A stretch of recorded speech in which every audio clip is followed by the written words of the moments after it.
I am happy to join with you today in what will go down in history as the greatest demonstration for freedom in the history of our nation.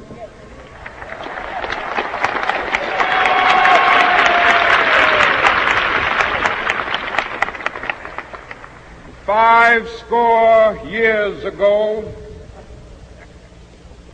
a great American in whose symbolic shadow we stand today signed the Emancipation Proclamation.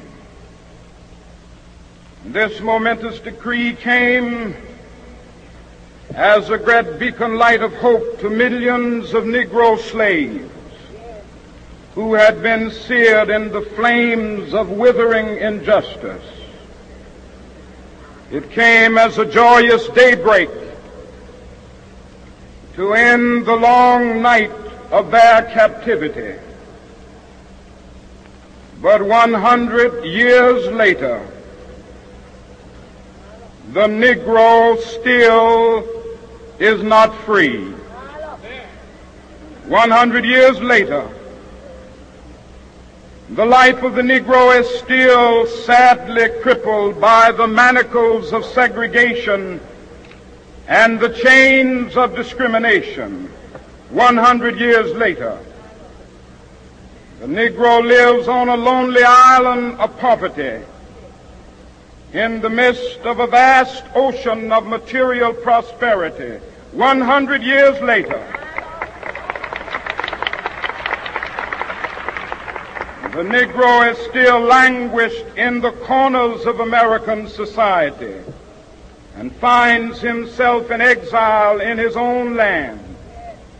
And so we've come here today to dramatize a shameful condition. In a sense, we've come to our nation's capital to cash a check. When the architects of our republic wrote the magnificent words of the Constitution and the Declaration of Independence, they were signing a promissory note to which every American was to fall heir. This note was a promise that all men, yes, black men as well as white men, would be guaranteed the unalienable rights of life, liberty, and the pursuit of happiness. It is obvious today that America has defaulted on this promissory note insofar as her citizens of color are concerned.